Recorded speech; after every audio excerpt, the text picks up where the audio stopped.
We'll get started now. And like Florence just said, if anybody, we ask you to have your microphones muted. But if you have a question, you can put your hand up in Zoom, or you can show us your hand like this if you like. So thanks again. Thank you, everybody, for joining us today. This is our first, this is the VTE's first disciplinary lab regarding language teaching and language learning. Today we're talking about the use of artificial intelligence in ESL. So just starting off, I want to give a brief introduction of the VTE, our presenters, and I'll also just go through the plan very quickly. So my name is Quinn Johnson. I'm a former ESL teacher, currently a master's degree student at Laval University in educational technology, doing my internship for the VTE. I'll be animating the discussion today. We'll also have the chat going on, so we'll take a look at the chat. We'll be trying to make sure we can get everybody's questions and comments related in this discussion. So I'll let Florence also introduce herself here. Yes, so I'm Florence Muratet. I will be animating with Queen. Basically, I'm a former French and humanities teacher and a pedagogical counselor for the VT, who animate labs on the use of technology in education and share useful contents for teachers. So Queen, I let you go. You're more than welcome to introduce yourself in the chat by writing using different language as you want. As we are sharing, we will share a lot about language today, and we will please to share with you and with the two panelists. I thank you, Nicolas and Souheila. But Queen, I let you go. All right, great. Yeah, so just a little thing about the VTE. We're devoted to showcasing emerging technologies and innovative practices at the CEGEP and university level. We provide a host of services, including labs, projects, web content that's useful for teachers and pedagogical counselors. So our presenters today, we have Souheila Moussali, who's the head teacher of a language school and PhD candidate in Applied Linguistics at Concordia University. She will share her research on the pedagogical use of intelligent personal assistants, or IPAs, smart speakers, and automatic speech recognition software. After that, we'll have TESL Canada and AQPC awarded ESL teacher Nicholas Walker, who is the author of the Actively Engaged textbook series. He'll be sharing a practical use of AI in language teaching. So in order to provide an ample amount of time for our lab today, we'll be following this following format. So we'll allow each presenter will have 30 minutes for their presentation. After those 30 minutes, there'll be about 15 minutes of general discussion time. So we ask you guys to hold your questions. You keep them in the chat. We'll try to get all of them. And then we'll let each presenter finish their presentation before we start the discussion. So after both of those presentations, we'll be having, both those presentations and discussion sessions, we'll be having a general discussion at the very end. So like I said, if you want to intervene, you can use the chat, or also put your hand up like this in your camera during the discussion sessions, of course, or put your hand up using the Zoom tool in the discussion session. So without further ado, let's introduce Souheila Moussali, who will be presenting her project. And I'll mute my mic.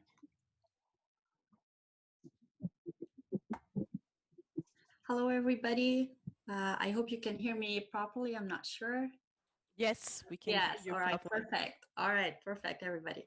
So yes, as Quinn said, I'm a head teacher. I'm still actually an ESL teacher for quite a while, and I do a lot of research with speaking pronunciation. And today I will be sharing my project with you. So I think we're gonna get started then. And yes, feel free to ask any questions. I can answer in French or English or Arabic. These are the languages that I know, so feel free to ask in any of these languages. It would be my pleasure. So I'm going to start by sharing my screen. Let's see if it works.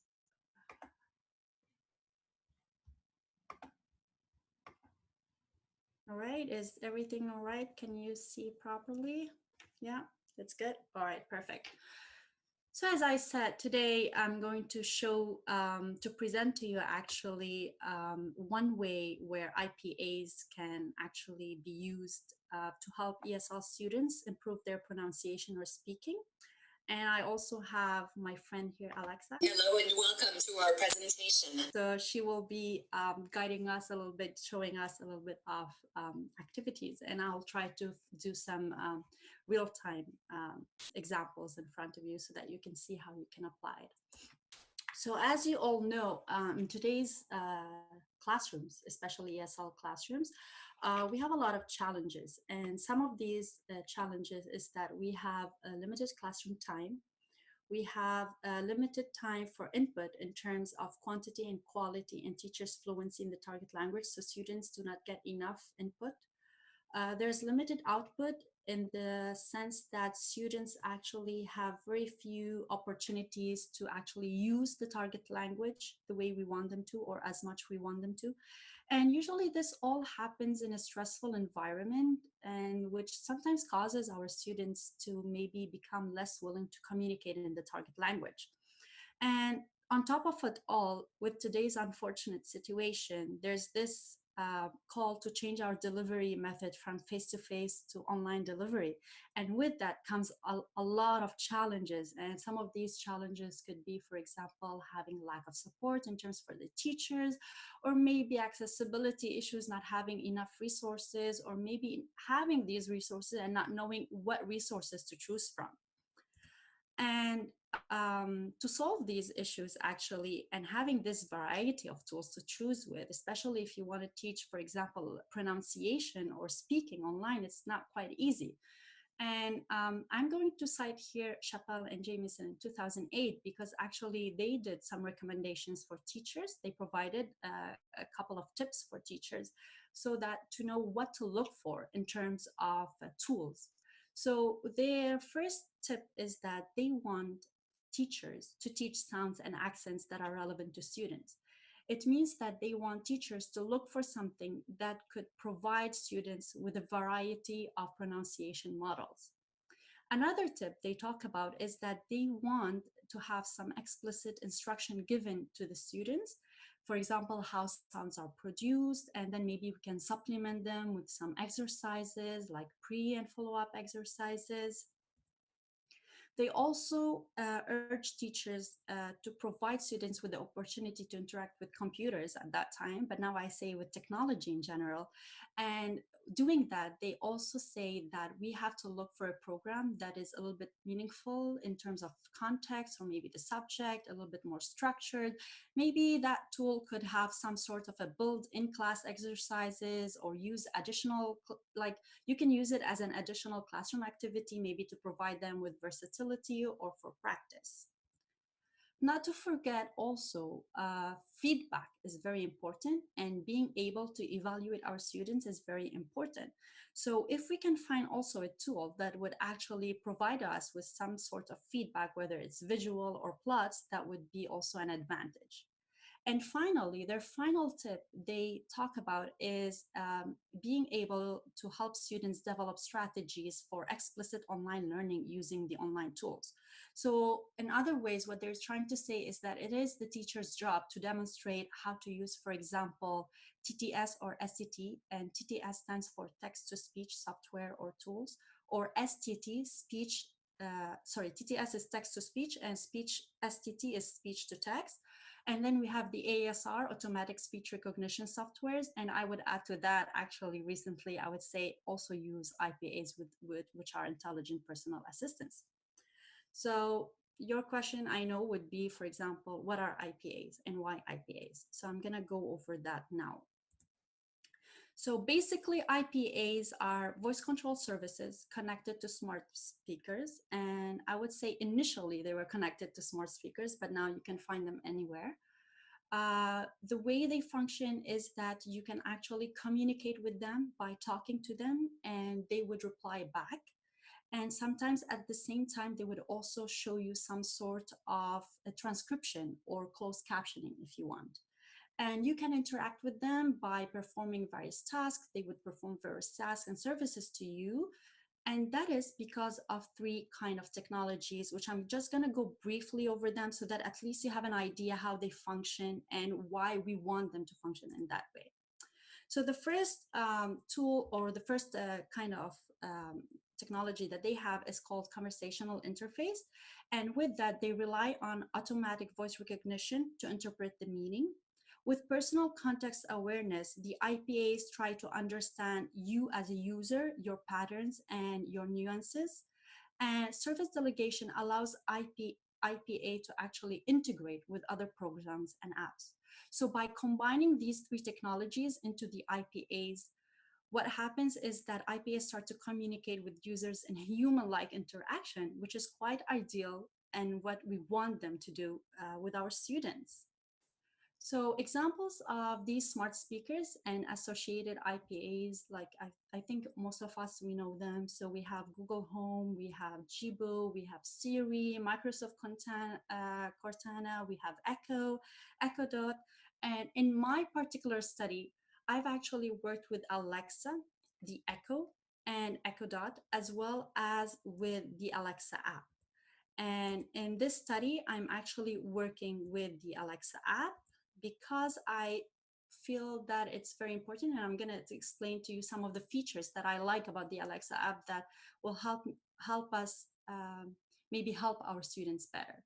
So Alexa app, or Alexa, is a virtual assistant. It is developed by Amazon, and usually it is activated with the wake word Alexa, and I will go deeper into that later on, but I'm just going to talk a little bit about my previous research so that I can guide you a little bit more.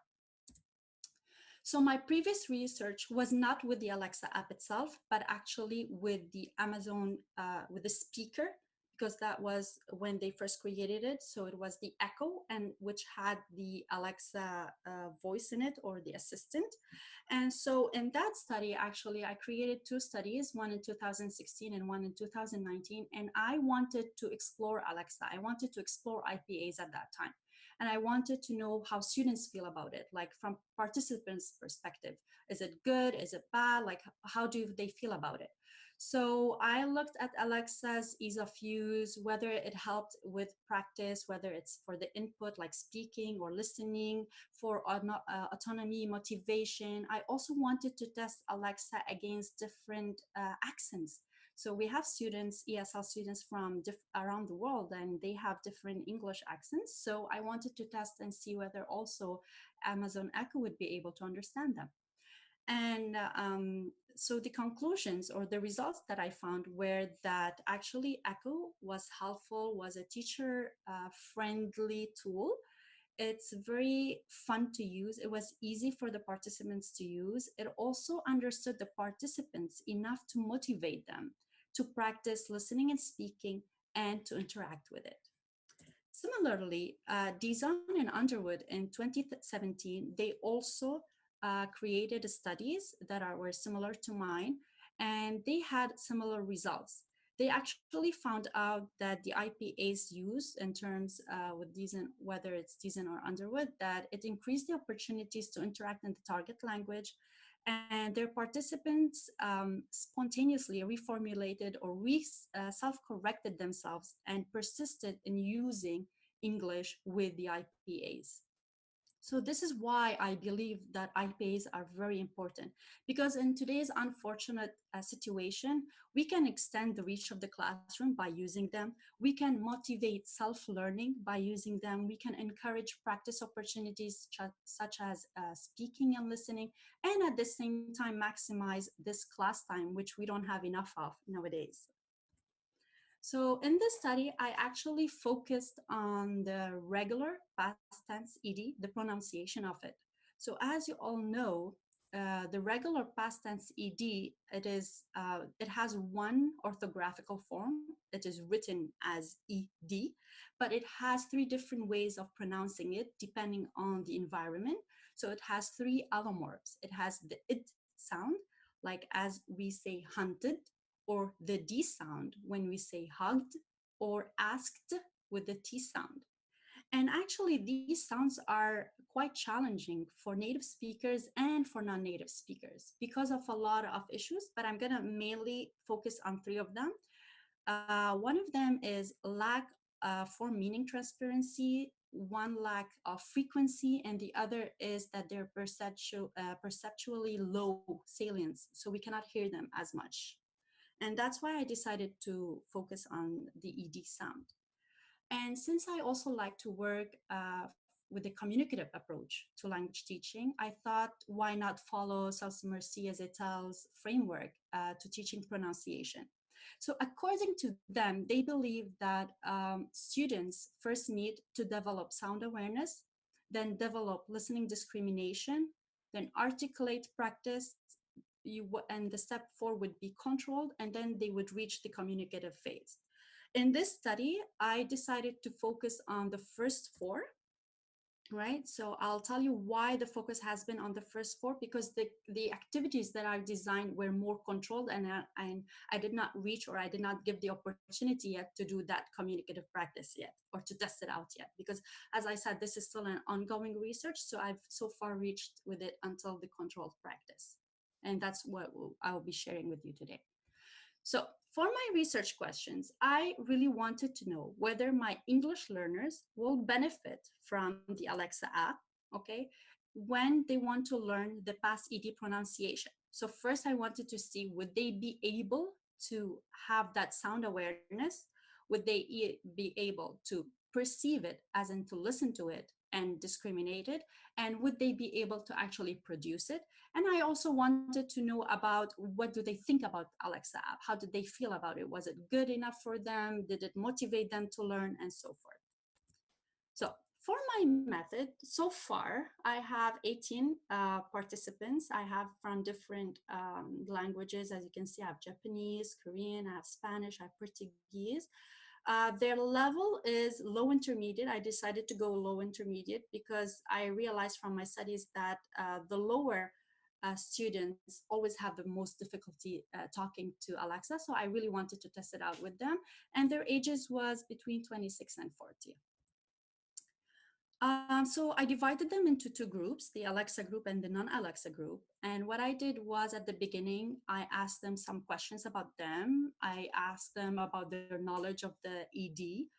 I gave them a test, and then we gave them an explicit instruction. So they were in class, and the teacher actually taught them the rules of the ED and how to do it. And then the Alexa app, the Alexa group, what we did was that we allowed them some time to familiarize themselves with the app. And then we gave them some training for both groups to do as homework. And then at the end of the 4 weeks, we retested them again, and I interviewed them to have a little more idea about how they felt about whether they were using Alexa or not. So basically, the training phase was giving them a homework for an average of 20 minutes where they would have to practice their listening and speaking. All right. So in the instruction, as I said, we gave them explicit teaching about the simple past tense and their allomorphs. We focused on the phonological rules and the environments. So when do we pronounce this way or not? And we gave them controlled exercises to practice their production and perception, listening and speaking. So for the Alexa app, this is what I did. Actually, there are many ways of doing it. And I actually decided to go with this way because I am more in control I can actually see more what my students are doing. I can actually get more feedback maybe and see how they're interacting with Alexa. So I created an Amazon account. Okay, it's free. And actually, if you feel that you want to have many other accounts, you can create, and you can ask your students to create theirs. But in my case, I created an account and an Amazon account. And then I asked the students to actually download the Alexa app on their phone or wherever they feel comfortable using, whether it was on Google Play or the Apple Store. After doing that, I gave them the sign-in information, so their password, the username, and they signed in with that. And once they do that, you have actually access to Alexa directly. So it's as easy as 1, 2, 3. So it's not very complicated to do. And with that, actually, you can do a lot of things. And I'm going to show you some of the things that you can do. So for example, this is the view that you see from a phone. So I tried to take the images from my own phone while using the Alexa app. So as you can see, you can flip through your daily updates. You can, for example, check your calls if you want to call somebody or for announcements. You can browse through music or books if you've added any. There are ways where you can connect your Alexa to other devices so you can manage it from that. And the reason I particularly like Alexa is because of this function, which allows you to enable skills. So unlike other IPAs, Alexa you're able to look for a certain skill and you can activate it, enable it, and this way your students could practice a certain feature. And actually, what's fun about it is that even if you can't find that skill, Amazon are smart enough to have created a template for all people that if you feel that there is a lack or there's a gap in that gallery or in that database of skills, that you can create that skill and actually send it to them. And once it's approved, it's up there for the public, and it's not that hard actually to do. So this is why I like Alexa, because unlike Google Home, which I've also tested, I realized that with the skills, Alexa is a little bit better for our ESL students. So this is an image of what you would see. So you can just click on the click out and, for example, search for whatever skill you would like to add. And then once, for example, you're happy, you found the skill that you want, you just click on enabling it, and then you can interact with Alexa. So remember when I told you that Alexa actually works with the wake word? So what I'm going to do now is I'm going to do a live demonstration of that. And so what you have to do basically is once you are in the app, I'm going to try to find the highlighter, laser pointer. So you have to click on this here. And once you click on this one, you would hear the following. Alexa, hello. Hi there. So you would have like a little bit of light or some sort of a sound that would allow you to know that Alexa is awake and it's ready to communicate with. And the moment you click on it, you can actually ask her anything. Alexa, how are you today? I'm feeling hippity-hoppity because Easter's almost here. If you're on the hunt for some Easter eggs, I've got a few for you to find. So this is an example of how you can easily communicate with Alexa. So the reason, for example, I decided to actually create one account and share with a student is because within that one account, I can allow my students to create their profiles, so as you can see, and actually it allows up, I think up to 10 profiles per account. And this way, I feel as a teacher, because I'm interested in feedback and I'm interested in evaluating performance, I get to listen to the kind of questions they ask Alexa and to see what are they doing. And at least we get to follow up with our students. So but it's up to you. You can actually also like ask the students to create their own accounts and then share their passwords, but I don't know how many of them will actually be willing to do that. That's why I thought the opposite way. If I created it and I shared it with them, at least I would have access to that data and it would help me out. So examples of the training exercises. So mind you that these are examples I chose because they dealt with the ED sounds of pronunciation especially. So for example, I asked them to work on, for example, Alexa spell laughed, and Alexa would do it. Or Alexa, how do you pronounce L-A-U-G-H-E-D? And then the students or Alexa would actually pronounce it to them. And I'm going to show you some of the ideas or the voices that we have for this. Or maybe I also added some fun things for them to explore Alexa so they can translate or definition, antonyms, or if they want to have more communicative, more not that controlled, but more communicative in the way, then they would say, hey, Alexa, tell me a story. And Alexa would read them a story. And at the same time, they would have some visual transcription in front of them. So at the same time, they could listen and they could hear at the same time. So in my case, I actually focused on how do you pronounce, repeat after me, like Simon says, and the TED Talks and interactive stories. The reason I chose this, it's because I found them, they're very practical, they're easy, and they had a lot of use of the ED sounds. With the TED Talks, I made sure to look for TED Talks that are not longer than 5 minutes long, because they are, as I said, they're intermediate level students, so we cannot bore them with a lot of information. It was a very short talk that talked about things that happened in the past, so it would help them practice the ED sounds. Others, so when I created that list, I also allowed them to create their own questions, and I added some examples for them that maybe you wanted to practice math, science, geography, history, whatever you want. You can actually ask Alexa and you can try it out. So maybe these are some of the examples also that I asked them to actually ask, like today in history, or the definition of, or what is 2 + 2, or something like that, mathematical equations. Also for gamings, I told them that Alexa, you can play games with, so maybe you want to tell me a joke, or tell me a riddle, or knock knock, or play rock, paper, scissors, and so forth. So I'm going to share now with you, for example, the interactive stories of one of my participants. Just let me see. Okay. 3 little pigs. 3 little pigs. Once upon a time, there were 3 little cute pigs. When they were old enough, their mother decided it was time for them to seek adventure in the big wild world. So, one sunny morning, they packed some warm clothes and sandwiches and off they went. Where did they go?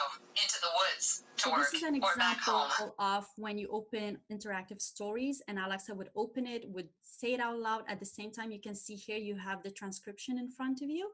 And then the students would have to answer back, and they would also practice the sound of the ED, since it's telling a story. And based on their answer, they get scores and they advance and whatsoever with Alexa. Another, as for the homework, actually, I gave them this as homework. So they would have to use Alexa to repeat after me or to pronounce. And this is an example. Alexa, how do you pronounce Followed?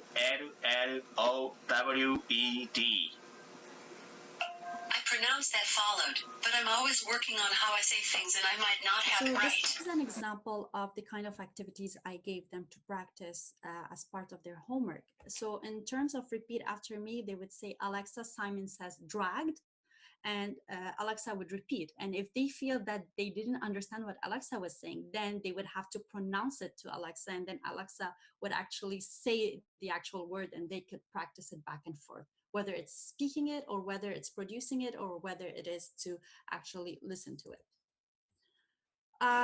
So at the beginning, before I did everything, I also wanted to know how much they knew about the ED. So I gave them like 5 items questions about, I know how to pronounce the past ED in English, and I asked them to rate it from 1 to 9. And it was over like 5 items. Actually, they rated this at the beginning before they did everything, and after they finished the homework and the exercises and the explicit instructions. So I did a pre and post for this one as well. Kind of testing that I did were words versus sentences. So on the words, I gave them, they would hear a list of words that has ED ending. And then they would have to decide what is the sound that they heard. Did they hear the T sound at the end? Did they hear a D sound at the end? Or did they hear an ID sound at the end?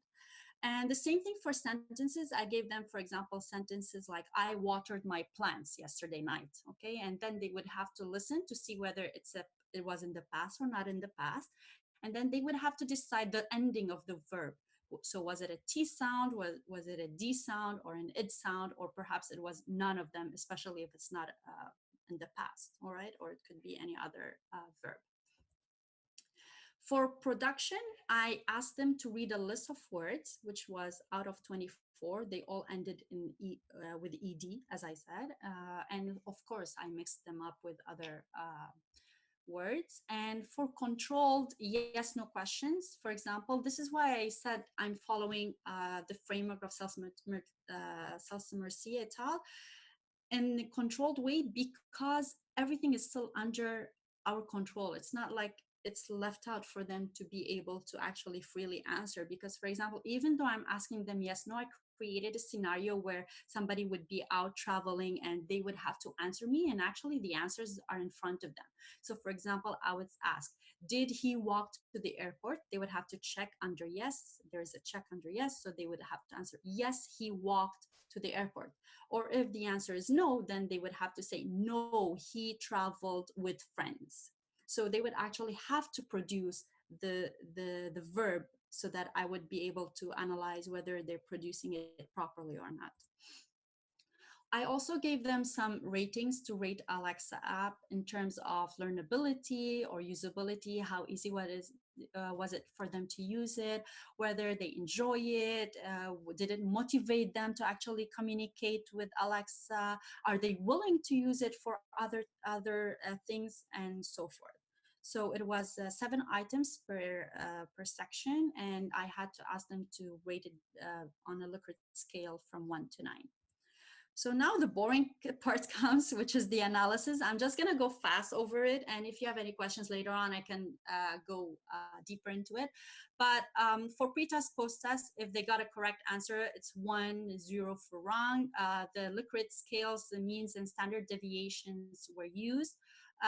To look at learning gains, I used mixed ANOVAs within participants for the production, and for the interviews, I actually transcribed them as thematic analysis.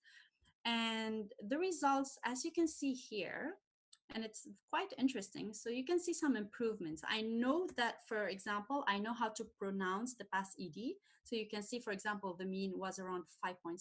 It improved a little bit to 6.1 after 4 weeks. So they're a little bit more confident maybe around it.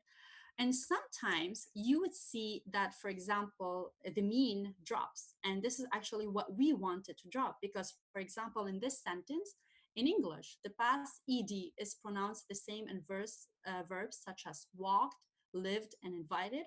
Of course, they don't sound the same. So, for example, here, people or participants were not that sure, and now they strongly disagree that they don't. Okay, and the same thing is for in English, the past ed jumped and dreamed sound the same. So you can see it dropped, and the same, not that much for printed and dreamed. And I'll explain why this is happening here. I can see difference when the verb finish with T and D. Okay. And I use it. Mm-hmm. Yeah. Okay. Like printed. Yeah. Okay, that's good. It's different than so dreamed. These are the kind of questions I asked them to help me understand, to have a better understanding of what was happening. So as I said, the mixed ANOVAs, unfortunately, so far, I don't have any differences or significant difference to tell me that, yes, Alexa is the one helping me out. But you can see that there are some improvements between the pre and post and between groups. So all you see in blue is the Alexa group, and everything you see in green is the non-Alexa group. So you can see there's always an improvement between the pre and the post, between the Alexa and non-Alexa, but it's not significant enough. And I think the reason is because it's still ongoing and I don't have enough participants and so forth. But I see that there is a very big potential there. In terms of Alexa's rating, I think students really like Alexa in terms of learnability, usability, motivation, and willingness to use. And so basically what I want to highlight, the most important, is that yes, there were some improvements in terms of the phonological awareness. For them, actually, they found production was better than perception. And this is quite opposite of Celce-Murcia's framework, because they said that students first need to discriminate the sound, then they need to perceive it to be able to produce it. But actually, I found quite the opposite. Listen to this one. Yes, I don't hear the. So one of the students saying, I can't hear the difference between t and d still. I can't hear it. But for it sounds, I think it was easier, and it was easier for them to produce it as well. For me, easy to say. To say? Yeah. Okay. I think it's difficult to hear sometimes. Yes, I doing here. As a sum up, so Alexa is really easy to use. It's motivating. There are opportunities to practice. It does provide feedback and can help develop other skills as one participant. Yes, of course, Yeah. because the more it's important because you sometimes don't have other person for to speak. So Alexa is a tool for this when you are alone. So basically, I really would encourage you all to actually use it, because I really feel that IPAs are ready to be considered pedagogical with their pedagogical potential, and hopefully you are convinced. And this is all for now. Thank you. And I'm willing to hear your questions and comments or anything you'd like to ask. Yeah, actually, we have a couple questions. Yes, go ahead. One question, we had a comment actually from, I believe it was Neron, who was talking about, I think, children using, how sometimes children don't usually get along. Have we thought a little bit about children using Alexa, or thought of doing any studies with kids? So basically, in my first study, I actually did it with kids, and that's why I decided to go into the accent, because I realized that with kids it was hard. But honestly, I think they improved the app a lot from so I cannot base it now on my study in 2016 or 2000. Yeah, basically my study was at that time 2016. So from 2016 until 2020, the app has developed a lot. The quality has improved a lot, and I believe that Alexa now is able to communicate with kids, because I actually allow my kids to use it, and they actually are able to communicate with it. Oh yeah, that's cool. That's nice. All right. Any other questions? So we have question, Queen. We have question from it's on the green. Let me just a moment. Yes, we have a question from Grazielia. Actually, she say that you mentioned Japanese, Korean, Spanish, Italian students. She would like to know more about the background of the students. What are the students' mother tongue? Yeah, so they are actually ESL learners. So they are not from Montreal. They're international students. So this is their actual real mother tongue. So if they're Japanese, it means they're Japanese. If for example, they use Portuguese, they could be maybe from Brazil, maybe, or from another country. Or if they're Spanish, maybe they're Colombia or Mexican or so forth. Okay, so if you have any question, I guess it will be the time actually to activate your mic and ask your question directly. For the moment, Souheila, I have actually question. Yes, yeah, hello? Yes, go ahead.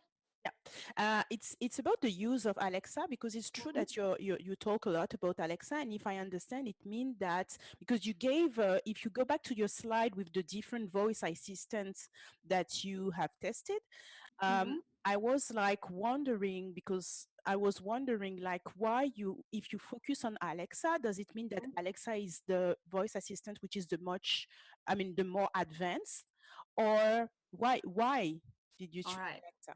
So let me explain something, the difference. So I have now the two for me, the two that are actually fighting for that is between Alexa and Google Home, or Google and Alexa, or Amazon Echo. All right. So the reason I enjoy Alexa more is not because it's more capable of answering. It's just that because of the skills. So for example, with Google Home, what is amazing about Google is that once you talk to it, you start the conversation, you are able to continue that conversation. But with Alexa, at one point it stops. However, with Google, you do not have all the abilities to practice the things that you want as a teacher. Like if you want something more controlled, you wouldn't have that option in comparison to Alexa, because Alexa, they have allowed us to create that skill ability. So by having that skills, it's much more easier for us to decide what skills we want to enable in the Alexa app, and to guide our students into how to use that skill to actually learn something out of it. I'm not saying that Google is not better, but if, like in my opinion and based on my own research and my preference, I think I would go with Alexa more, just because of the skills. Okay, so I have like few questions. I guess the person will ask you directly. So Yes. what uh, Wanderer wanted to ask the Yes, question. Yeah. Yes, go yes, ahead. I'm online. Yes. Hello, thank you very much for this conference. It was very interesting. I have a non-pedagogical question. Yes, go Uh, ahead. um, I like very much the way you propose to use all these apps, and but there are huge concerns about privacy, and I'm very Yes. interested in protecting the Yes. privacy of my students. And for example, Alexa and Siri and extra, they listen all the time in order to be able Yes. to respond when we ask Alexa, can you do blah blah blah. And we know that this collection of data, because all this data has been collected, has been used and abused in different ways. In Europe, they had people listening directly to the stream to verify the app was translating correctly, but there were also lots of Yes. so, do you know of any app or tool that would be libre, free, and open source, or at least very privacy respective? Unfortunately, I haven't found that app yet, or that technology or that tool, because no matter, like, if you want really good ones, they're usually they have some privacy issues. And I know that Alexa and Google, they have one of the major ones, but although they're so useful, but yes, that is an issue we need to consider. And of course, they as a user of any kind of tool or any software, you should be able to understand what for example, if you sign up to use one app or one tool, you would have to understand what are the privacy issue that comes with it, and are you willing to are you willing to give up part of it just for the good that comes with it. So unfortunately, so far I haven't found an open tool, because I actually tried to, I know that there was one open tool software that you can build your own ASR, TTS, STT. I've tried with them, and actually they're not as sophisticated as Alexa and Google, unfortunately. Mm-hmm. Okay, thank you very much for answering my question.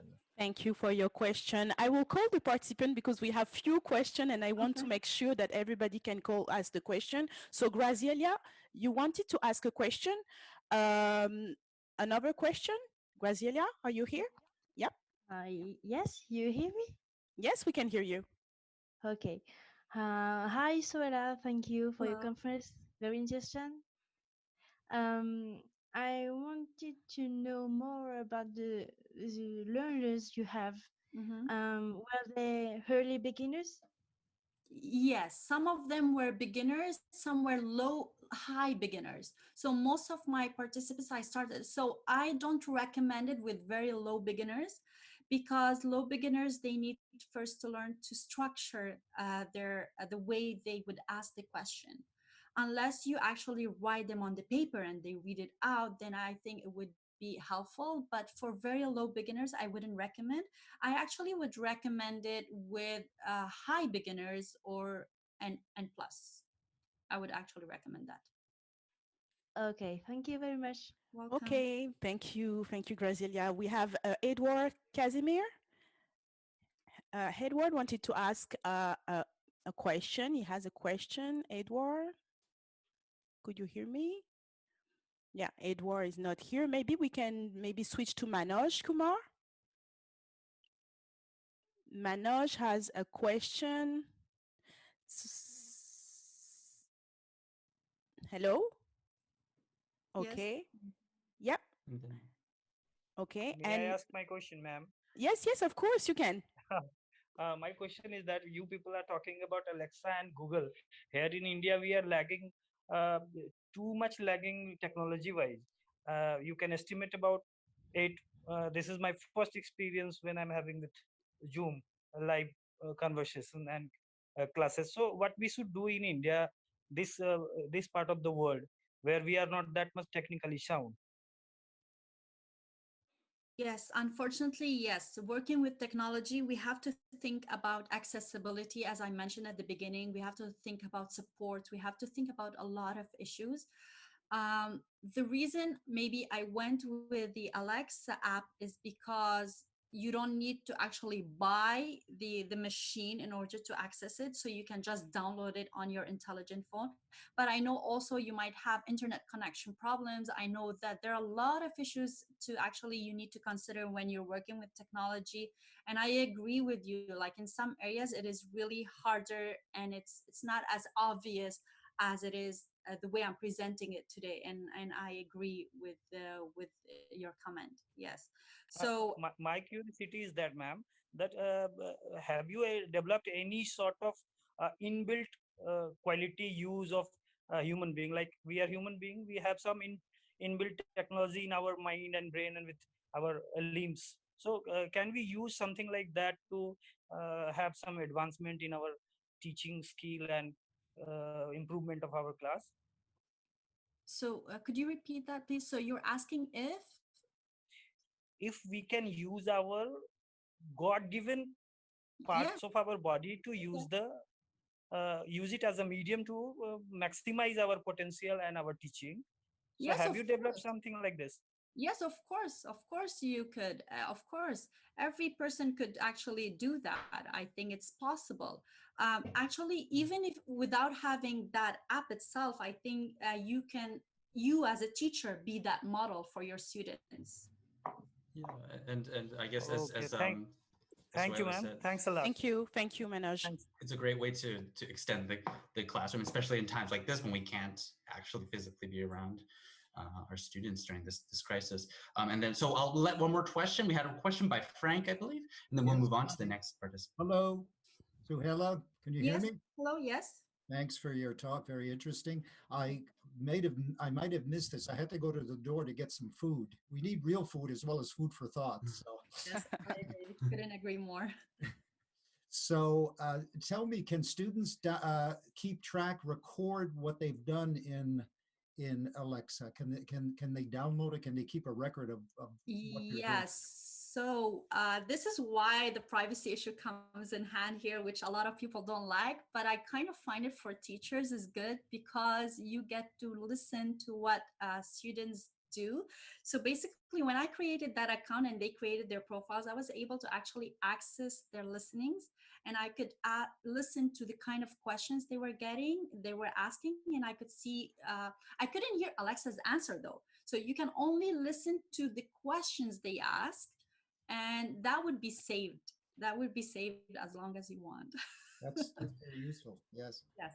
And I really need to make a comment about the Alexa app. So I also made sure that all my participants switched their phone language to English, because had they not switched it, it wouldn't function in in English. So and what is beautiful about it, the variety of English. So for example, I had some students, because their teacher was a British, with a British accent, and they got used to the British accent. So they asked me, can we play Alexa using the British accent and not, for example, the North American or the US? And I said, yes, of course, feel free to use whatever language that you feel that would help you optimize or help you improve your speaking or your listening skills. Yes. Yeah. So thank you very much, Souheila. Yeah, lots of food for thought. But yes, yes, we'll, I'm just cutting, but one of just one of the participants say, but it's about AI, and she couldn't actually. But I think it's really important. Sorry to cut you, Queen, but it's to make like the maybe the bridge between like the voice assistant and AI, because maybe it cannot be clear for everyone. So could you briefly tell us something about it, and then we let Nicolas talk? Thank you. Souheila? Oh, okay, sorry. So yeah, the reason artificial intelligence, actually IPAs are artificial intelligence in themselves. Okay, so IPAs are intelligent personal assistants, which are basically artificial intelligence in themselves. So I don't know how much deeper you want me to go, but as I said, so the kind of combination and technologies that are used are actually a combination of AI. That's why they're called, well, I call them IPAs. I don't know what the world, at first I started calling them things, and then I decided I'm going to land on IPAs eventually. So yes. Okay. Thank you, Souheila. Yes. Thanks again. And so yeah, we'll bring the mic over to Nicholas Walker, who's going to be taking a little look at something a little bit more focused on writing skills. So Nicholas, I give you the floor. Okay, thank you very much. Can everybody hear me? Give me a thumbs up if you can. Very good. Okay, great. So Souheila has been talking about artificial intelligence in a broad sense. This artificial agent is able to understand what you say and the meaning of what you say. What I'll be looking at is artificial intelligence in a more narrow sense, in the sense that like a calculator is intelligent, it's able to do calculations. But you'll see that when you put these narrow calculations together, the result is quite interesting. So I'm going to share my screen here. I'll make sure to turn on the computer sound. And there we go. I'm going to share. And I'll launch my PowerPoint. All right, very good. So the title of the talk is Artificial Intelligence for Formative Writing Evaluation with the Virtual Writing Tutor. And I'll get right into it. Okay, so all of my talk really, and all of my efforts, my project has really been an attempt to answer this question. Can I get artificial intelligence to give my students more, better, and faster corrective feedback? As you can see in the picture here, this is the kind of corrective feedback that teachers will give on a student essay. It's very involved and very time consuming, and can really slow down the delivery of corrective feedback when you have large classes, as we do here in Quebec. I should just tell you that I don't have any special training in computer programming. I have a bachelor's degree in English literature, a graduate certificate in teaching English as a second language, and I did a master's in applied linguistics at Concordia University with a thesis in CAL, but my focus was on speech recognition technology, and my focus now is on giving feedback on writing. All right, I'll give you a little bit more of my background. I taught for 5 years in South Korea, in Chuncheon, Daejeon, and Gwangju.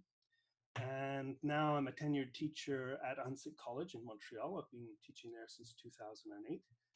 And in the meantime, I've won a few prizes. I won the TESL Canada Innovation Prize or award for my textbook series, Actively Engaged. That was in 2017. Later in the same year, I won a sesquicentennial pin for leadership in education. And then in 2019, I won the Mention d'honneur, which is a kind of excellence in teaching award. And that was in June. In August, I won a reconnaissance institutionnelle for technopedagogie, which is about my website, the virtual writing tutor. And then in November, I won the Keith Beckner Award from Speak.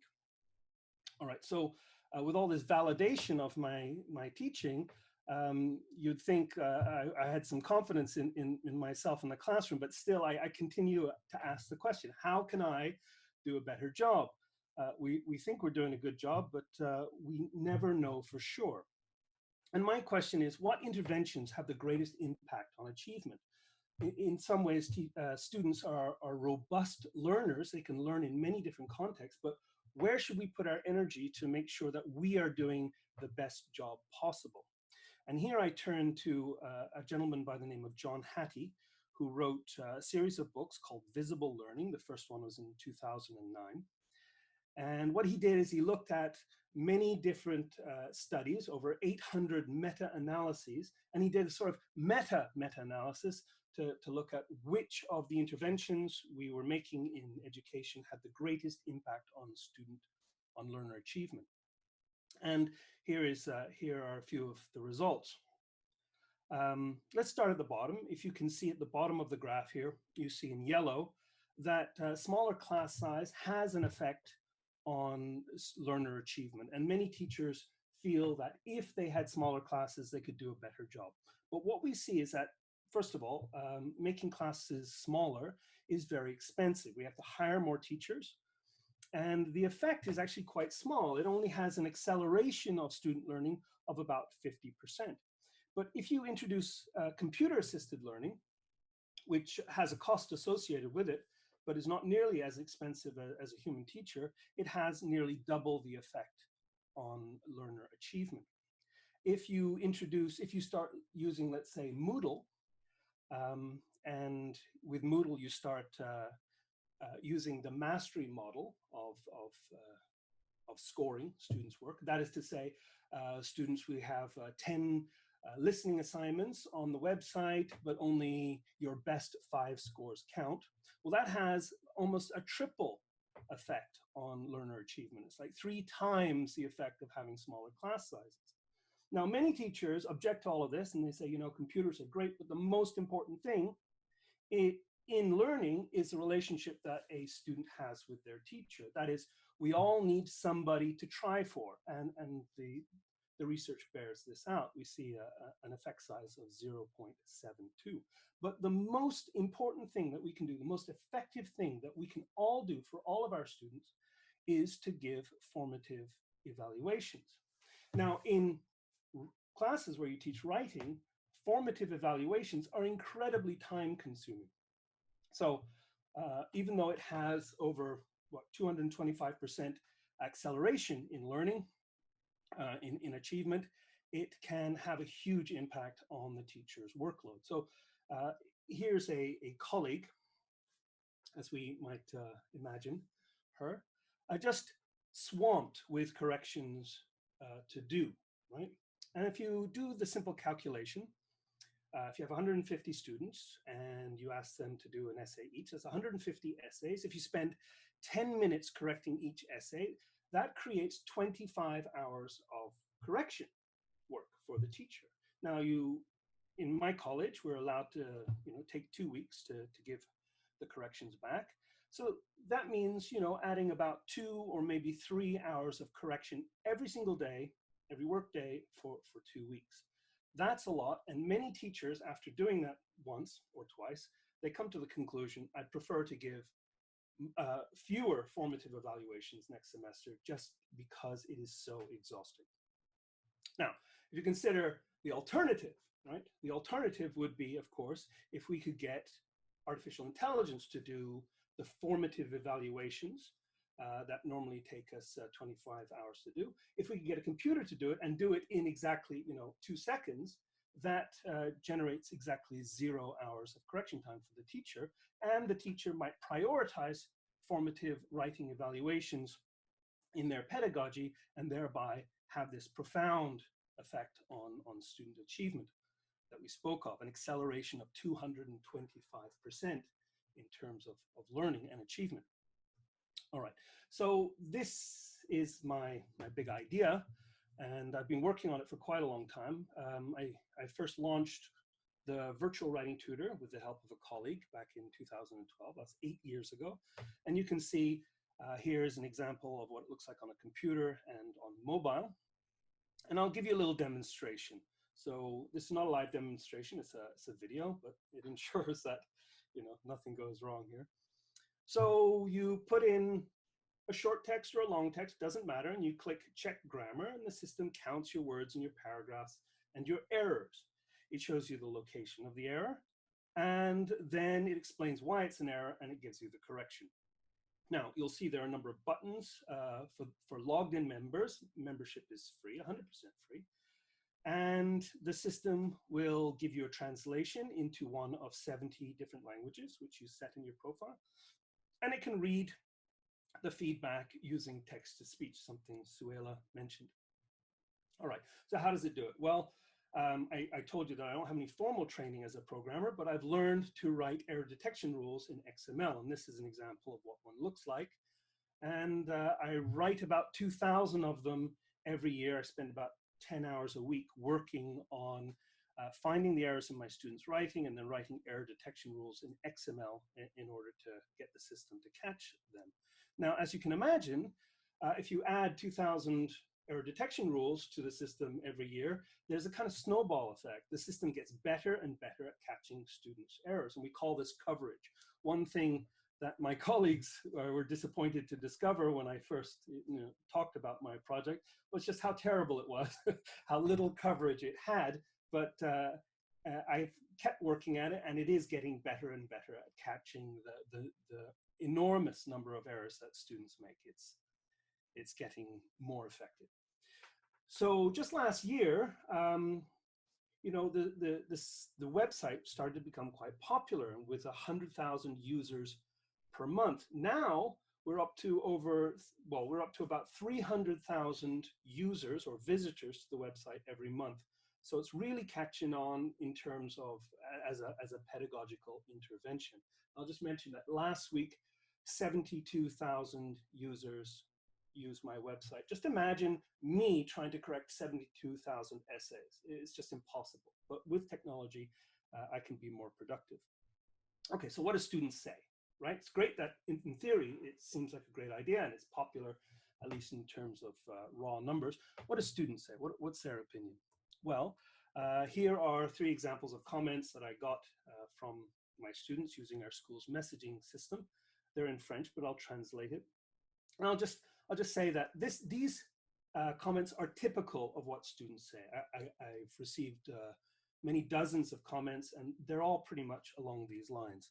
So Laura says, hello, I love the virtual writing tutor. It helps me a lot with vocabulary and grammar in English. My texts are well corrected, and I'll continue to use it in my life. Well, that's good news. Maël says, I use the program to correct all of my texts in English. Yes, it is very fast and very practical for getting feedback and for correcting our texts. The corrections are easy to understand and detailed. I will use it in the years to come. So here you see that there's a potential for lifelong learning, whereas with a teacher, we teach, and then when the course is over, we say goodbye to our students, and they no longer have access to their source of corrective feedback. But if we train them to use a free website like the Virtual Writing Tutor, there's a chance that they can continue to get feedback on their writing for the rest of their lives, or as long as I can keep this project going. Let's have a look at what Adele says. Adele says, seriously, this is one of the most helpful websites for correcting our errors. I hope someone will take you as an example and make a website exactly like it for French. Well, I hope so too, and I'm happy to help anybody who's interested in doing that sort of project. All right, what do the researchers say? Well, research on automated writing evaluation, AWE, has been around for about 15 years. Atali says student essays improved when they used automated writing evaluation with more explanation in their writing, more ideas for support, and fewer mistakes. With Shermis in 2008 and his colleagues, he says that students' essays got better grades, were longer, had a wider range of vocabulary. He found the essays were better organized and better developed, and of course contained fewer errors. Oops, sorry, went too fast there. Chen and Cheng in 2008 said students found the automated writing evaluation to be especially useful when combined with a teacher's help and peer feedback. So for those of you who are concerned that teachers will be replaced by robots, please don't worry. Teachers still have a very important place, and peers also in the learning process. Consider this simply a tool like a calculator. It's not out to replace anybody at all. Lee and colleagues found that, in fact, weak students appreciated the system, the automated writing evaluation system that they tested, more than advanced students. And you can understand why weak students tend to make more errors and need more improvement, whereas advanced students maybe found it less useful because it caught fewer of their errors. All right, so let's have a look at the kinds of tools that I've been able to add to the virtual writing tutor in addition to the grammar checker. And I'll just show you my inventory of tools for essay evaluation. This is just a short list. We can go much further, but just so you understand the power of the tools that are becoming available and cheap to implement.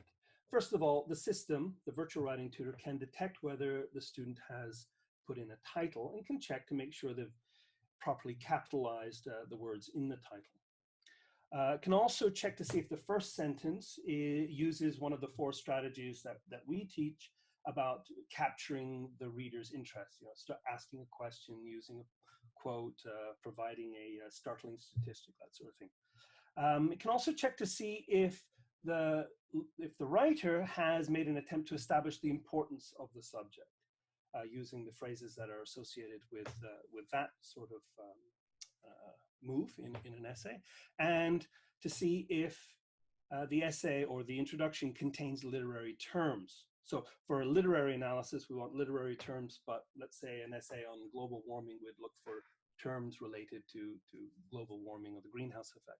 So anyway, in any case, topic-related terms. And then, of course, we check to see if the last sentence of the first paragraph expresses an opinion. We call that a thesis statement. And we want the thesis statement to be repeated, but not in the same words in the conclusion. So we ask that the student restate the thesis by paraphrasing it. And I can check that. The system can check the 2 sentences and see how similar they are to ensure that the student is in fact paraphrasing. We can check to see if the first sentences of the body paragraphs, we call these topic sentences, whether they make a claim, if they express a clear opinion. And we do this with something called sentiment analysis. And we can check to see if the students are, you know, if they've included a reference list or a works cited list. And we can see if they've made, if they've quoted their sources in the body paragraphs. We look for quoted speech and citations. And of course, we can look to see how well the words are linked together in terms of the presence of transition words and phrases. And then in the conclusion, we can see if there is a suggestion and a prediction. So we expect to see a restatement of the thesis, a suggestion, and a prediction to finish up the essay. All right. The next thing, of course, is to see how many errors there are in the essay, and that's a measure of quality. And we can use all of these measurements to generate a score and let the student know where they are. Now, scores are important. Students care about their scores, and they'll work to improve them. And also gives, when students get feedback that they're able to use to improve their score, it gives a sense of like gamification. It makes using the system feel fun, right? Because you're leveling up as you would in a video game. Okay, so now I'll demonstrate how the system can score an essay. Now I'll just show you on video. What you do is you take an essay and you select the text, you copy it, and then you go to the virtual writing tutor, you find the essay test that you want to use. In this case, it's a film analysis essay. And you have all the instructions in an accordion section. You can see all the instructions there. And then you can paste your text into the text area and click finished. It takes 2 seconds for the system to evaluate the essay, and it'll give the entire assignment a score, a global score, and then does some measurements of writing quantity and quality that are not scored in this case, and then can give a score for each of the features that you might score in an essay. For instance, the structure and content of the introduction, the body paragraphs. And you'll notice that some of the contents are in red and some are in green. And the red ones mean there's something seriously wrong, and the green ones suggest that things are okay, so students can quickly scan. There's also an evaluation of the vocabulary, film-related words, and literary analysis words. And we'll check for works cited, which I call scholarship. And then, of course, errors, which is language accuracy. Once the student's gone through all of that and maybe prioritize the changes they want to make, they can go back up and they can make the changes to their essay and reevaluate. Now, what I want to know is if the system isn't working or is disappointing in some way, I'd like the students to rate the feedback and let me know. And of course, students can print the feedback or save it as a PDF and send it to their teacher or their teacher to the student with the colored comments. Okay, so that's basically how the system works and how quickly the system works. So now I'd like to show you a colleague of mine, not at my college, but another college, Dr. Frank Monkowski, how he used this system with his students to see how well it would help his students in the writing of their film analysis essays.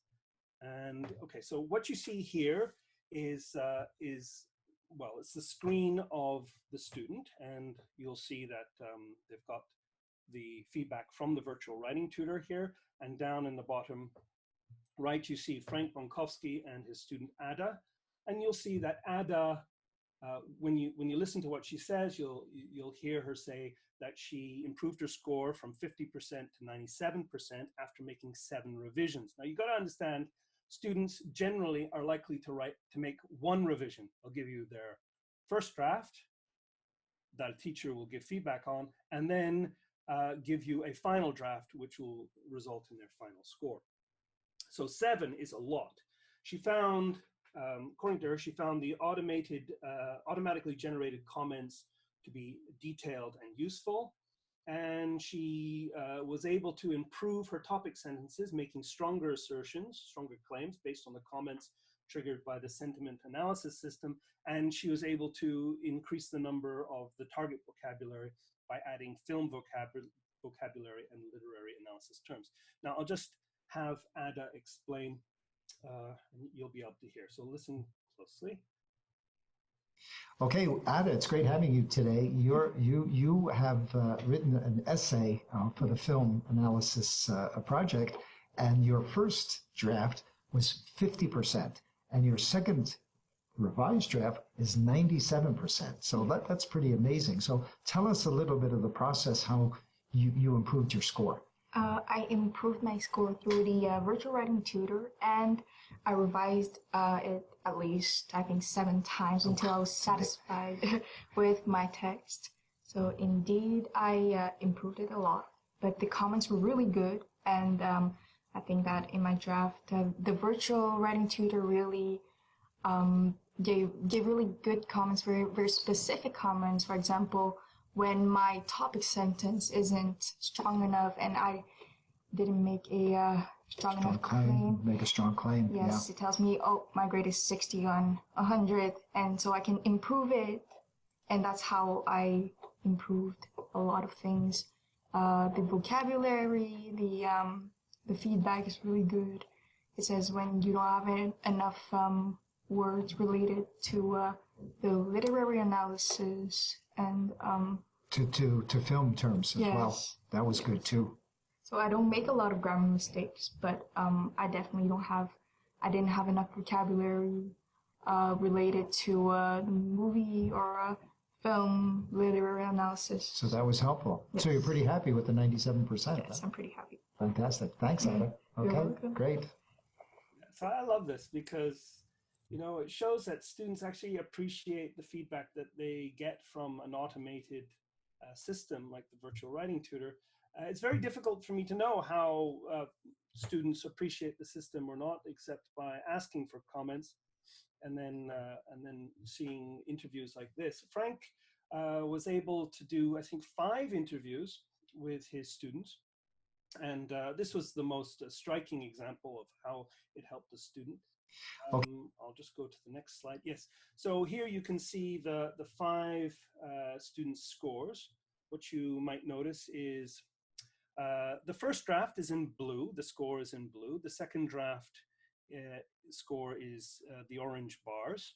And the red dotted line is the 60 pass rate. So the first thing you should notice is that 2 of the students failed the assignment with their first draft, but by making improvements and using the feedback, they were able to improve their score. Ada is the first one, and she had a marked improvement, but all of the students were able to improve their score using the virtual writing tutor's feedback. So Frank told me that on average, of the 5 students he interviewed, the average increase of their scores was 21%. and that it helped to reduce his correction time by half. So this would suggest that he and other teachers can give more formative writing evaluations and thereby maximize the impact of this kind of learning activity on students. So what do the researchers say? And this is probably where I'll finish up.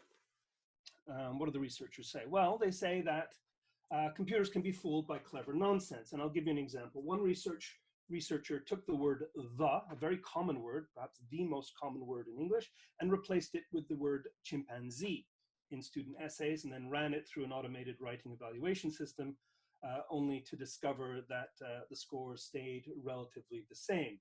So the point is that computers are not processing essays for meaning. They're taking measurements and basing their scores based on those measurements. So we should be cognizant of that. The other point is that brilliant nonconformist writing will get a lower grade because it's eccentric. Students who don't follow instructions may in fact do a good job writing an essay, but because it's eccentric, they'll receive a lower score. The computer is looking, the system is looking for patterns and measurements. The next point to make is that if you wish to resist this kind of technology, you should always keep in mind that there just are not enough teachers in the world to provide all the feedback that students need. You can't give your students all this feedback they need, and the government cannot afford to hire more teachers to provide it. So using artificial intelligence seems like a good way, a worthwhile way forward to help our students.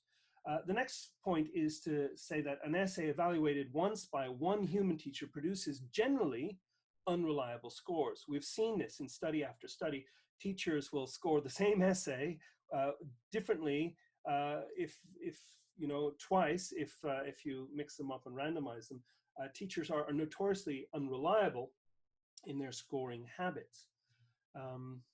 The next point is that automatic scores generated using grammatical accuracy, topic depth, discourse features, and sentiment analysis are actually highly correlated with expert human scores. So we see some reliability from the machines in their scoring techniques. And we see that when you combine the automated evaluation with a teacher's score, when the teacher uses the automated evaluation to help them and guide their scoring procedure, it was found that that kind of evaluation was more reliable than using two human scores. And in fact, this is what the Educational Testing Service now does in New Jersey with their e-TOEIC and their online essay writing, is instead of getting two teachers to do the scores, they get one done automatically and one human. It helps them manage their costs and make the test more affordable, but also it seems to produce better and more reliable scores than having two teachers do it. Okay, so where can you access these tests? We go to virtualwritingtutor.com, you click on essay tests, which is in the navigation menu. You'll get a drop down and you see IELTS, active engaged in academic writing, active engaged online, actively engaged in persuasion. So these are tests that I made to go with the textbooks that I've written, but anybody can use them. You don't need the textbook in order to access these tests. If you go to the IELTS, you'll see that there are 12 different tasks that students can do and get feedback on. And a task 1 test looks like this. They get a graph and they write about it and they get a score. And task 2 is they express an opinion on a topic in the news. And I'll be adding more of these in the future. If you write at the college level, if you teach at the college level, we have an argument essay, an opinion essay test. Opinion essay is simply, you know, those 4 or 5 paragraph essays. We have a conclusion, an introduction, a conclusion, and 2 or 3 body paragraphs. An argument essay is the same thing, but you might include, let's say, the counter argument and refute that. And a teacher that I worked with who helped me design one of these systems asked me to just evaluate the body paragraphs, because they do that at the midterm, and then evaluate the whole thing together with the introduction and conclusion for the final. So I added a body paragraph evaluation. Otherwise, we have a cover letter. I'm sorry, and film analysis and literary critique essay, which goes with Frank Bonkowski's book, Actively Engaged in Academic Writing. You had a question for me, Quinn, yes. I actually got lots of questions. Many people from the chat here have put in their comments and their questions. So I just, I'll start with, we have Jasmine who had a question. Jasmine, did you want to open up your mic? Jasmine? Let's see if she's still, but, I think. Yeah, but maybe we can ask the question for her. I see that the mic Sorry, is it just took me a second. Okay, great. You're here. Yeah, so I see this as incredible for formative assessment, but I was just wondering, I just wanted to clarify, when are you reading the essays? Are you reading all of them after the virtual support, or do you do a virtual writing tutor a few times throughout the semester and then you read one towards the end? Like, just wondering how that works. Well, I should, full disclosure here. In fact, I don't actually teach essay writing. That's the truth of it. I created all of these tests as kind of an experiment to help out other teachers in the teacher network, because I know they teach essays. I'm more interested in blog writing and narrative writing. Nevertheless, I'll get to those eventually. The way I see it, it should be something like this. So the normal process is that teachers give the assignment, then collect the essays, then give their corrective feedback, and then give it back. Students make their corrections. We call those revision strategies. And then this teacher reevaluates them and gives a final score. My suggestion is, rather than collect them all up and cover them in red ink, why not get the virtual writing tutor to do that step of the process, and then you just collect them and you give them a final score. In so doing, you could give, let's say, instead of just 2 essays in a semester, you could give 4. And the students, you would double the number of formative evaluations, and you could maybe use a mastery approach. So instead of taking all the scores and giving an average, you could say, of the 4, your best 2 count. And that would tap into that effect of the mastery model scoring that we see has a profound effect on student motivation. They don't give up. They don't feel like one bad score is going to sink them for the semester. They feel that it's worth it to keep trying. Would it also work with other types of writing? So are you the one who programs what a good essay looks like, or is it, does this only work for essays? Yeah, so I think I told you before, I have a cover letter evaluation. So I do all this in collaboration with other teachers, in part because I don't trust myself to impose my, my standards on the whole world, right? So I get subject matter experts, colleagues who actually teach these tasks, and I have them help me design the evaluation, and then I work with a programmer and we ensure the system works, and we try to debug it. And that's what we did with Frank. Frank got his class to try out the system and help me get the system to work. So my plan is to keep building essay evaluation tests or narrative evaluation tests or blog writing evaluation tests, so that I can cover a broad range of discourse models and give instant feedback on many different tasks. I can see that Frank is among us. Frank? Oh, there's Frank. There he is. Nice to meet you. Do you want to talk a little bit about your experience? Yes, if I may comment. Nick, you did a brilliant job in making this sound so wonderful, but it took a lot of effort to actually train students how to use the system, and so there was a big learning curve here. And I didn't interview the one girl who almost had a nervous breakdown because she kept on getting 50%. So the system wasn't entirely foolproof, and that student will hate me for the rest of her life.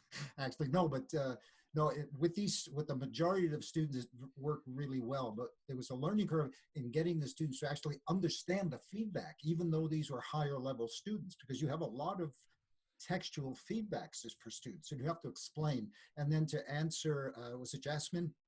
So I had to look at the tests myself, because as Nick said, I don't want to lose my job.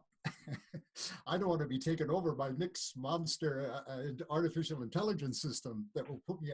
So students get a revision grade, they get a formative grade of 20%, for example, on the assignment, and then you look through it and you pick up stuff, obviously, that the system hasn't picked up because it's not 100% accurate. So, but it's a wonderful system.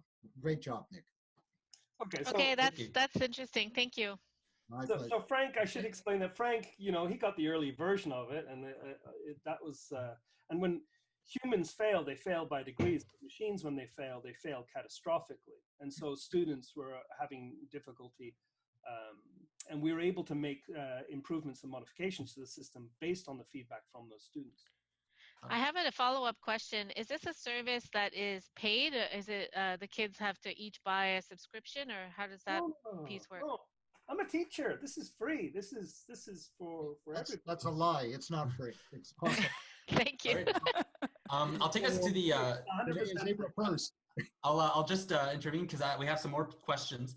Alyssa, I think we had a couple questions from Alyssa that she put in on the chat. Alyssa, did you want to take the mic? Yeah. Can you hear me? Yep. Yes, we can. Okay. So my first question is this tool suitable for beginners and intermediate level students? Because as I noticed that the evaluation is based on the thesis statement, references, vocabulary. If the student doesn't have that advanced level of language, can he still use that tool in order to improve in writing?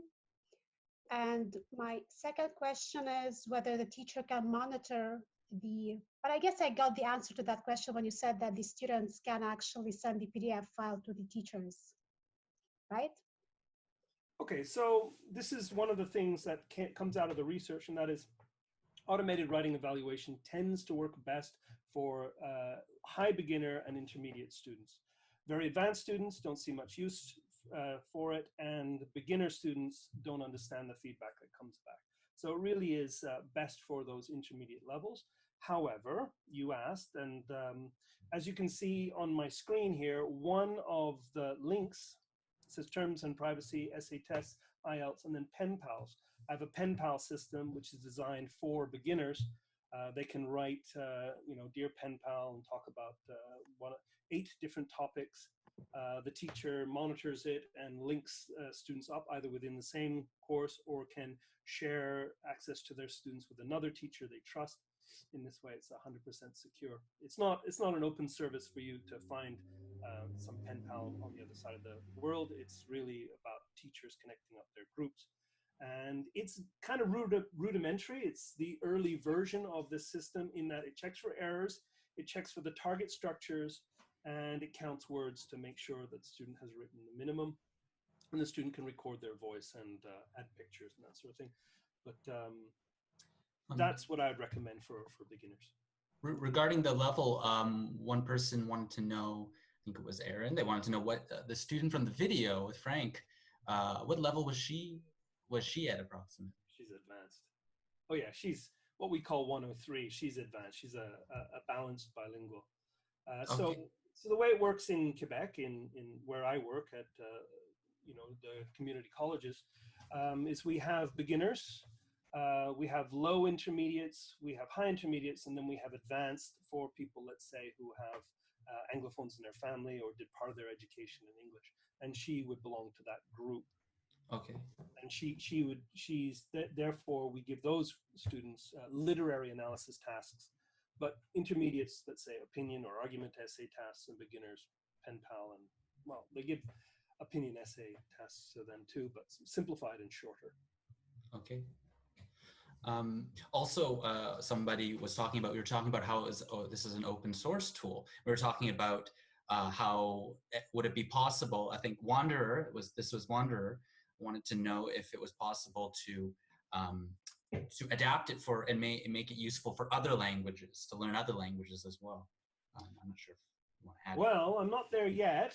Theoretically, it could be done. I mean, the logic, it should work in any language. In terms of the grammar checker, it's based on an open source tool that you can find and download at languagetool.org. Now, I've been adding rules to the open source system, and I think there's nothing that stops us from adding, having the system check the French grammar rules rather than the English ones, and add French target structures, and counting words should be a similar process. So there's no reason why not. Okay, cool. Yeah, that'd be really neat. Oh, Frank, you have something? Yes, Nick, I keep getting these pop-ups on my webpage here from this company called Grammarly. How would you compare your stuff to Grammarly? A very good question. Okay, so look, I'm a teacher with a project, all right? I'm trying to make it free and open. It's supported by the ads on the main page. But otherwise, it's free for users everywhere in the world and for teachers, and I intend on keeping it free forever, all right? Because I'm a teacher and I care about education. I can't go broke, but I have a job. I don't need this to make me a lot of money.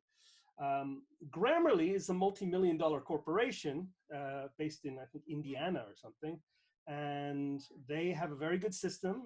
I think it's particularly good for American first language college students, and tends to focus on their errors. I'm focusing more on second language learner errors, more lower intermediate type errors. I highly recommend that if you have the money, buy Grammarly. If you don't, use the virtual writing tutor. It's free, and free means lifelong access, right? Nick, if I recall correctly, I'm sorry to interject, but I believe Valsi Cardoso did a research on the Grammarly, your thing, virtual writing tutor, and Word. I believe you may have read that research. Yeah, what was his? And the results of the research, he did it with some of his, Valsi did it with some MA students at Concordia. And the result was that Grammarly and virtual were kind of neck and neck as being more reliable than Word. And I consistently tell my students when I'm pushing them to use virtual writing tutor to help them correct edit their writing, I tell them that fact. I'd have to find that research again. It was last year, I believe. Yeah, it was 2 years ago out of University of Rivière. The researcher's family name is John. He was the guy behind the HFM. Was it Paul John? Paul John, that's him. Yeah, okay. And I read the complete research paper, and the results were basically that Grammarly and your tool were kind of neck and neck, and better to use than Word. There you go. So there you go. Yeah, I do my best. Like I said, I put about 10 hours into it each week, and it allows me to get a lot of error detection rules in there. If I had more money, I would hire a staff. Anyway, that's where I am now. And Valerie, you had another question, a little question about evaluation and feedback. Is there something you want to say on that? Both Nick and Frank, because I've taught 103, and I'm with you. The marking is just onerous, and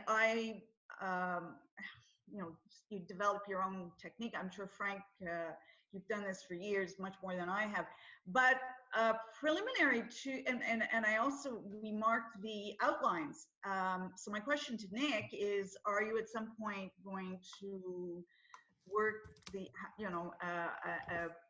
an evaluation, or how can we use this to evaluate and edit, give edit feedback to our students on their outlines? Okay, well, I don't tend to evaluate the outlines, or I haven't thought of doing that yet. But if you look in the toolbar here, terms privacy, essay tests, IELTS, pen pals, and writing tools. Maybe I should get out of here and get my browser open and go to virtual writing tutor. You can see where is it now? Writing tools. There is an essay outliner. Okay. You have to log in. See, I've got one here. I can log in there. You can use Facebook, etc. And it keeps a track of your outlines. For instance, here's one for sugar tax. Paragraph 1, paragraph 2, paragraph 3, paragraph 4. You can modify it or print it. and you just fill in the form, and it helps you organize your thoughts. And there's a prioritized list essay outliner, an opinion essay. Oh, okay. Okay, I'm gonna go explore that. I'm not teaching 103 who knows when I'll teach it again, but it's useful to know.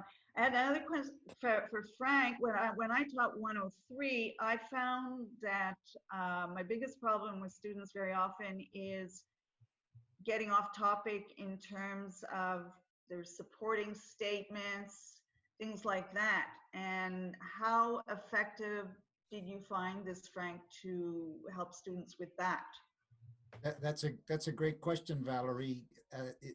I'm amazed that these students at a French language institution like Cégep de Saint-Laurent are not really well versed in quoting sources or using works cited. Apparently in French, they don't really do that. They do literary analysis, in-text textual analysis, but they're not looking at quoting sources of information. So well, not just the quoting of sources, making making a statement and then there's support for that statement. Right. Would be off topic or weak or stuff like that. So I don't know if Nick has developed this tool enough. I haven't used it that it says to the student your support is weak or it's off topic type of thing. Well, I mean, it's just having. I mean, it is an analysis system that looks at things like quotation marks, for example. Yeah. Look at, but I spent a lot of time with students saying that you could use a direct quotation, let's say from a novel or from the film or from an external review. Oh yeah, so it encourages them to do that. Yeah. You have to repeat this constantly. And now specifically too with the issue of plagiarism, that has become a major problem at Cégep. Yeah. You have to really teach students how to do it, and the virtual writing tutor can actually look for quotation marks, and but it can't really, I think, analyze the quality of the. Okay, you answered my question, Frank. Yeah, that's asking a little too much of the tool. The teachers still need it. Exactly. You're not going to lose your job. And in fact, I can just explain very quickly why teachers are still needed, and this is maybe a point about artificial intelligence as I'm using it, and that is the narrow artificial intelligence. It can check all the features that I mentioned, but the one thing that it cannot do, and this is very important to understand, is that it cannot measure coherence. Okay. Yeah. So it can measure cohesion, but not coherence. So what is coherence? Coherence is when you read the essay or the story or whatever, it generates in your head a model of the world or a world, right? And it makes sense. There's kind of internal logic to it. This is what sentient beings are able to do. They're able to generate a model of the world, and humans can do it when we read or when we listen. The computer can't do it. It's not thinking. It's not generating a model of the world. Rather, what it's doing is it's taking a series of measurements. So that's why I recommend not to use it for summative evaluation without checking. Yeah, you just answered my question. Rather as formative evaluation, and so the student gets help with all the structural issues, which quite frankly are very tedious and slow to address, and then have the teacher and peers read the essay to evaluate the ideas, the effectiveness, the persuasiveness of the text. I'll just intervene. We have actually another question where I think we'll be moving on sort of slowly to the general discussion part of this webinar. But we have another question from Dawn. Dawn, would you like to open your microphone? Or would you like to ask your question? Okay, see if I can see her camera. Yeah, Dawn. Let me open. Dawn. Yeah, she has actually a question. Yeah. I do have a question. And first of all, it's very impressive to see the awe. I am in awe of the virtual writing tutor. And really, I can see where it enables teachers to tick off a lot of boxes in the evaluation rubric and segue into sort of deeper aspects of writing, such as meaning and coherence and the context in the greater world. And also eccentricity, because there are many eccentric writers. And but my question was to some extent answered already, and that was regarding, because plagiarism is such a huge concern in the academy, and that I don't think this tool, I mean, it's not, of course, it's not going to supplant teachers, because they are needed to do that really critical thinking analysis. It's like using spell checker when you're writing something. It doesn't replace an editor, and I am an editor, so it's only the first step.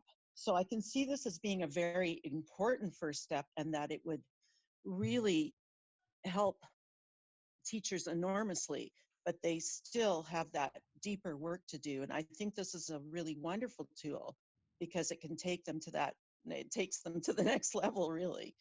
So are there any plans to sort of, in future, maybe look at ways that it can find issues with plagiarism or problems with citation, and also how, what method, whether they're using APA or MLA, that sort of thing? Well, so we're not there yet. And it is just me and my programmer in Kolkata, India. And we are working as quickly as we can to integrate a plagiarism checker. I'd have to start, I'd have to integrate what they call a web crawler, and that is build a database, an enormous database, sending a crawler out onto the internet, collecting all the texts and comparing them for similarity. And then when a student puts in a text, see if they measure the similarity between this text and ones that are in the database. It's a big job, and it would require a very powerful, I'm guessing, cloud server in order to make it happen. Or I would have to pay for an API, which is an application programming interface, and buy that service from somebody who offers it on the net, and then use that as an additional service. And then maybe what I could do is say, if you want access to the plagiarism checker, you got to go for like the pro version. But I've been trying to avoid this sort of, levels of, membership in class, because I really want it to be as accessible as possible. So I want to do it. My approach to dealing with plagiarism has always been to see it as a problem with teaching rather than with the problem with the teacher rather than a problem with the student. So my view is, if a student is plagiarizing, it's because I haven't taught them how to paraphrase. If they are stealing text, it's because I haven't taught them how to cite their sources. And so it's really an indication that I'm not doing my job properly, and I need to work on that. And so I spend some time in my courses training students how to do paraphrases. And in fact, the system has a paraphrase checker where you put in a text, right?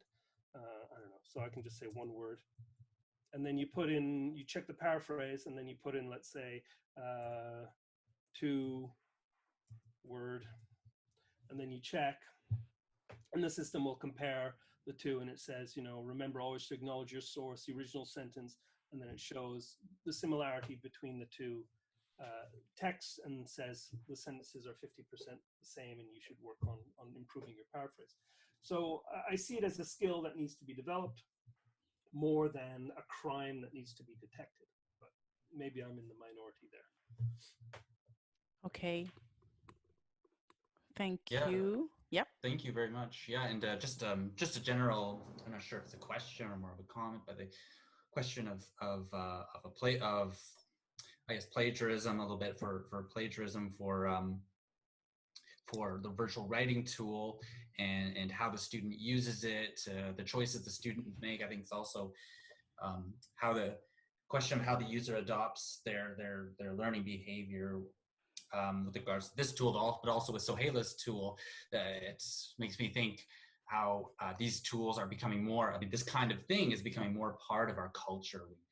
Even when we're just communicating with people, we might need to look up a word, or we might need something just to do a quick Google search to figure out what the idea is that we're doing. So it's really these things, they're so important and so good that we can access them at little cost in some teaching contexts.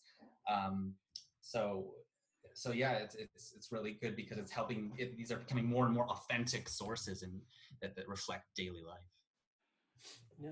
Yes, and I'm quite curious talking about like for like Souheila and Nicolas, because like how is like, I know, Nicolas, that like some of the teachers or CEGEP are using your tools. For Souheila, I know that you are at in the research stage, but you are testing actually this technology with your students.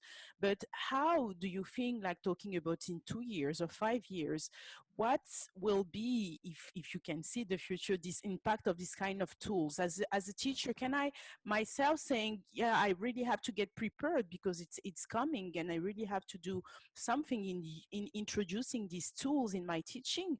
What is your advice for, I mean, for all the teachers listening to us? Yeah. So do you want Souheila to answer first, or? Yes, Souheila or you, Nicolas. The question was for both of you. I'm ready when you are. Okay, so I'm listening. Okay. We are. So my view is that, there was once a time where teachers were up in arms about calculators in the classroom. Terrible. Students will stop learning. They won't be able to do simple math in their head. But then we think about it a little bit, and we think, well, what we really want students to do is to arrive at the right result and use their logical thinking, their math reasoning, and not necessarily churn through calculations all day long. So calculators are now accepted in the classroom. The other concern was, Google Translate must prevent students from ever touching Google Translate because the translations are terrible and students will never learn. Well, that's not true. It turns out that it's like a bilingual dictionary, and it's been very useful to me and to other people learning languages. It's enormously powerful tool. And I think grammar checkers and automated evaluation will just go the same route. After initial resistance and gasps of horror from teachers, they will come to accept it and finally embrace it, and then wonder how could we ever do this job before? Okay. I actually second Nicholas's voice or his opinion, because I totally agree. Like, we shouldn't be afraid of using technology in our classrooms. Actually, we need to accept the fact that our learners are digital learners. They're not us in the past, the way we were taught. They're taught differently. Their minds, they function in a different way. So we need to accept that fact, and we need to cater for their needs and the way they learn. So it's very important. Like, as I always talk to my teachers, I say, you need to find what your students want, and you have to find a way to teach them so that at least you can reach out for them. And so that using that tools is not, we're not saying the tools are going to replace teachers. Actually, no, these tools are going to be teachers' helpers. They're going to extend our expertise. They're going to help us maybe focus on things that we didn't have time before to focus on, while they do the stuff that are perhaps a little bit more torturous or that take a lot of time, that we need to focus on other things. So in my opinion, no, we should really work and accept the fact that yes, these tools could be, even though they're not made, maybe perhaps for Nicholas' case, yes, it is a pedagogical tool, but in my case, perhaps it was created not as a pedagogical tool. But yes, we can adapt, we can customize, we can create a lot of ways of using that technological tools to actually help our learners and to go in that direction. Thank you. Thank you for these two inspiring answers. Another question, and it will be my last, Queen, and I know maybe that you have comments and questions to make. It's about other languages. As now we're talking about ESL as like for a French teacher or other languages, like it will be very interesting if you can actually share a path for other teachers who are teaching in other languages. How can they use it? I know, Nicolas, that you haven't developed these tools in French, but it will be a really a huge thing if we can have this in Quebec, really. So do you think that there is actually room to develop those tools in other languages? Yeah, absolutely, and I'm happy to collaborate with anybody who wants to try it. I'm into it.